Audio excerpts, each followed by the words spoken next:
এক গ্রামে শ্যামলী নামের একজন মহিলা তার দুই ছেলে আদি আর আহাতকে নিয়ে গ্রামের কোণে ছোট একটা বাড়িতে থাকত। তাদের বাবা বহু বছর আগে মারা গেছে। শ্যামলীর বড় ছেলে আহাত তেমন লেখাপড়া জানত না।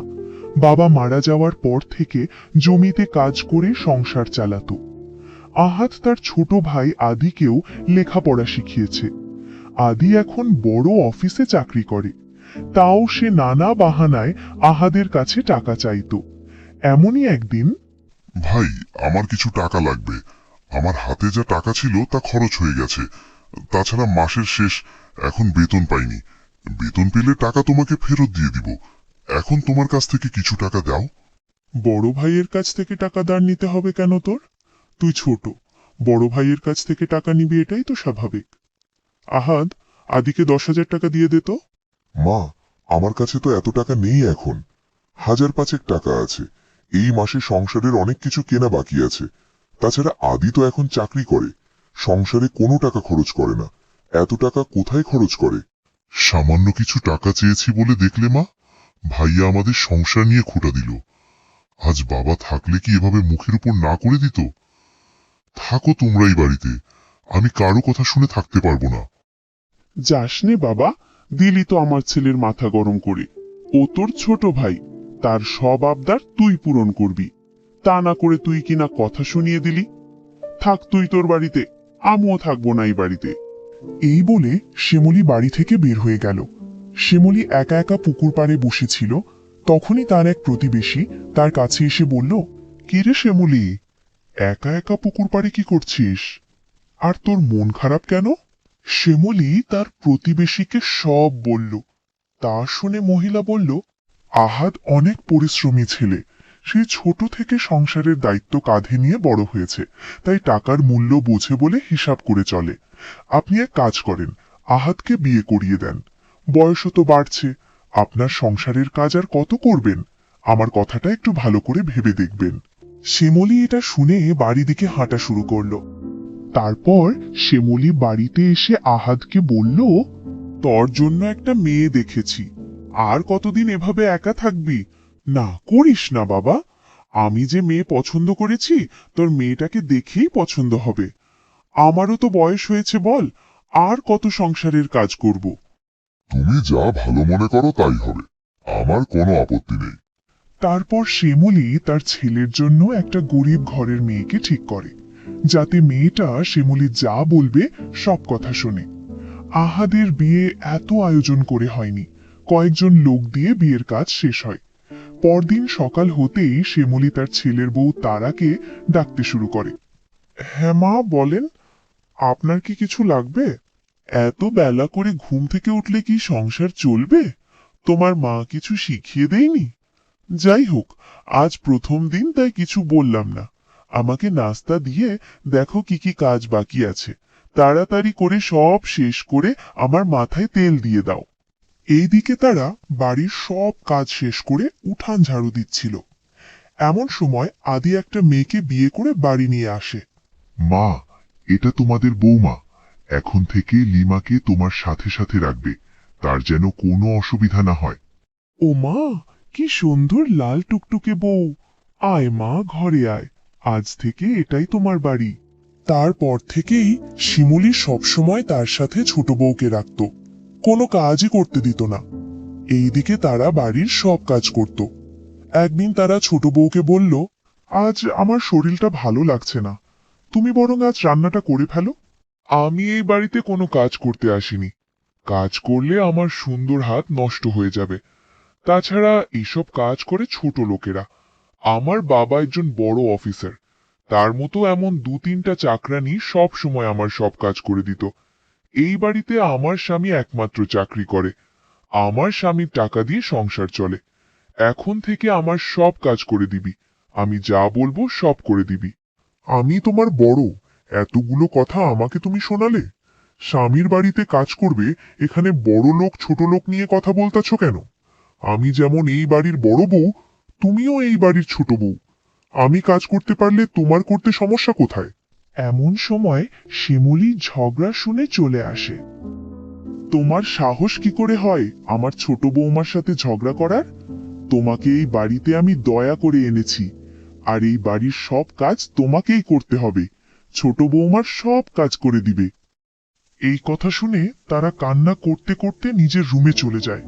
তারপর থেকে ছোট বউ তারাকে দিয়ে সব সময় এটা ওটা কাজ করাতো। তারাও কাউকে কিছুই বলতো না। তারার স্বামী একদিন বাড়িতে অনেক খুশি মনে আসে। এসেই সব দেখে সবাই কেমন করে তারাকে দিয়ে কাজ করায়। আহাদ তখন রাগে তার মাকে বলতে লাগলো, মা, তুমি কেমন মানুষ? এক বউকে দিয়ে কাজ করাও, আর এক বউকে সাথে নিয়ে আরাম করো। তোমার কি একটু মায়া নেই? বাড়ির সব কাজ তুমি তারাকে দিয়ে একা করাও। ছোট ছেলের বউ কাজ করলে কি তার শরীর পচে যাবে? মা, ছোট থেকেই তুমি আদিকে বেশি আদর করেছো। আমি সব সময় তোমাদের কথা ভেবে মাঠে মাঠে লোদের মধ্যে সারা দিন রাত কাজ করি, আর তোমরা আমার বউয়ের সাথে এমন আচরণ করো। বউয়ের প্রতি দরদ বেড়েছে তোর? আমার মুখের উপর কথা বলিস? এক্ষুনি তুই এই বাড়ি থেকে বের হয়ে যা। আমি আমার ছোট বৌমাকে নিয়েই এই বাড়িতে থাকবো। আহাদ তারাকে নিয়ে বাড়ি থেকে বের হয়ে যায়। যেতে যেতে আহাদ ভাবতে থাকে এখন সে কোথায় যাবে, কি করবে। তখনই তারা বলে উঠল, এত কি ভাবছো? আমাদের বাড়ির দিকে চলো। বাবা ছাড়া আমার দুনিয়াতে কেউ নাই। আমাদের এত বড় বাড়ি নেই। আমার বাবা অটো চালিয়ে সংসার চালায়। তুমিও না হয় বাবার গাড়িটা চালিও। তারপর থেকে তারা তাদের বাড়িতে থাকতে শুরু করে, আর আহাদ তার শ্বশুরের অটো চালাতে শুরু করে। আর এইদিকে শ্যামলী সকালে ঘুম থেকেই উঠেই ছোট বউকে ডাকতে শুরু করলো। সকালবেলায় গরুর মতো চিল্লাচ্ছেন কেন? দেখছেন না ঘুমাচ্ছি? সকাল কোথায়? এত বেলা হলো, আমার নাস্তা এখনো হয়নি কেন? সকালবেলায় চাটাও বানিয়ে দাওনি। যাও, এখন গিয়ে রান্না বসাও তাড়াতাড়ি, আমার খিদে পেয়েছে। আমি কোনো কাজ করতে পারবো না। এখন থেকে বাড়ির সব কাজ আপনি করবেন। এখনই গিয়ে রান্না বসান। আমি এখন গোসল করব, এসে যেন দেখি রান্না শেষ। এরপর থেকে সব কাজ শ্যামলীকে করতে হয়, আর ছোট বউ এই দিকে সারা দিন বসে শুয়ে থাকে। একদিন ছোট বউ তার শাশুড়ির সাথে ঝগড়া শুরু করে। আদি আসতেই শ্যামলী আদিকে বলল, আদি, তোর বউ আজ আমার সাথে ঝগড়া করেছে। আমি তোকে বড় করেছি আজ এই দিন দেখার জন্য? তোর জন্য আহাদকেও বাড়ি থেকে বের করে দিছি, আর তোর বউ কিনা আমাকে বলে বাড়ি থেকে বের হয়ে যেতে। ঠিকই তো বলেছে। এই বাড়িতে কি কাজ করার মতো আর কেউ আছে? আর কে কাজ করবে? তুমি যদি কাজ করতে না পারো, বাড়ি থেকে বেরোয় যাও। একদিন শিমুলি ছোট বউয়ের অত্যাচার সহ্য করতে না পেরে বাড়ি থেকে বের হয়ে যায়। এভাবে রাস্তায় হাঁটতে হাঁটতে অজ্ঞান হয়ে পড়ে যায়। সবাই ভিড় করে দেখতে থাকে। এমন সময় আহাদ অটো নিয়ে পাশ দিয়ে যাচ্ছিল। দেখল তার মা রাস্তায় পড়ে আছে। সে তার মাকে বাড়ি নিয়ে গেল, আর তারাকে ডাকতে লাগলো, কি হয়েছে মা? আপনার এই অবস্থা কেন? তারপর শিমুলি সব বলতে শুরু করে, ছোট বউ কি কি করাতো।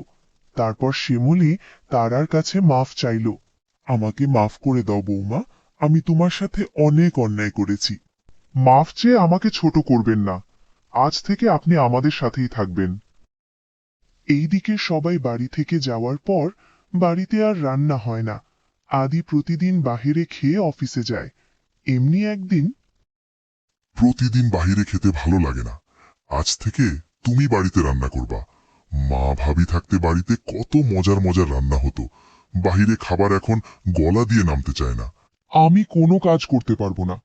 তোমার যদি এতই বাড়িতে খেতে মন চায়, নিজে রান্না করে খাও। নয়তো তোমার মা ভাবিকে নিয়ে আসো তোমাকে রান্না করে খাওয়ানোর জন্য। তখনই আদি বুঝতে পারে সে তার বউয়ের কথা শুনে কত বড় ভুল করেছে। তাই আদি তখনই বেরিয়ে পড়ে তাদের খুঁজতে। খুঁজতে খুঁজতে আহাদের বাড়ি এসে পড়ে। আদি দেখে এখানে তার মাও আছে। মা, ভাইয়া, ভাবি, তোমরা আমাকে মাফ করে দাও। আমি না বুঝে বউয়ের কথা মতো তোমাদের বাড়ি থেকে বের করে দিছি। তোমরা বাড়ি চলো। আমি আজকেই আমার বউকে বাড়ি থেকে বের করে দিব। তুই যে তোর ভুল বুঝতে পেরেছিস, এটাই অনেক। আহাদ, বড় বৌমা, বাড়ি চলো। সবাই একসাথে থাকার মতো শান্তি আর কি আছে? তারপর সবাই বাড়ি চলে যায়।